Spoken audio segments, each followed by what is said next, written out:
Et pour beaucoup d'entre vous, c'était la reprise aujourd'hui après les vacances, de retour, reposé, prêt à retrouver les bus bondés, les métros absents, les trains au compte-gouttes. La parenthèse des congés de fin d'année est bel et bien terminée. Eh oui, parenthèse refermée aussi pour le gouvernement et les syndicats qui se retrouvent demain pour reprendre les négociations, alors que 2 journées de manifestations interprofessionnelles et de grève sont d'ores et déjà prévues jeudi et samedi. On se souvient que lors de ses vœux aux Français, Emmanuel Macron avait enjoint son Premier ministre à trouver un compromis rapide avec les syndicats qui le veulent. Alors, faut-il y voir un signe d'ouverture? En tout cas, ce terme compromis a de nouveau été utilisé ce matin par la porte-parole du gouvernement, Sibeth Ndiaye. Nous avons de toute façon toujours porté la conviction suivante, que c'est à travers le dialogue social que nous pourrions parvenir à un compromis, et c'est à cela que le président de la République a appelé avec le gouvernement. Voilà ce qu'a dit ce matin donc la porte-parole du gouvernement à l'issue du Conseil des ministres. Bonsoir Mickaël Darmon. Bonsoir. Alors dites-nous Mickaël, dans quel état d'esprit se trouve le gouvernement à la veille de ces nouvelles négociations?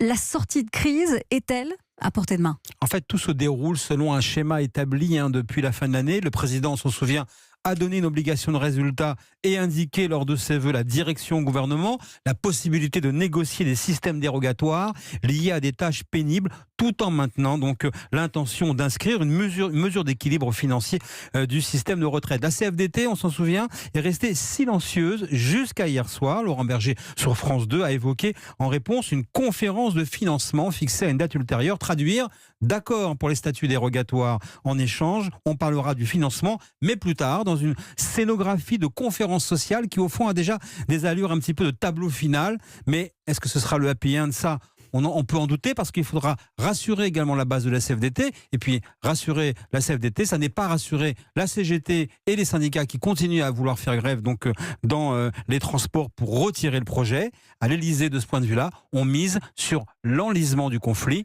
tout en pariant sur le compromis et le dialogue social. Merci beaucoup, Mickaël Darmon.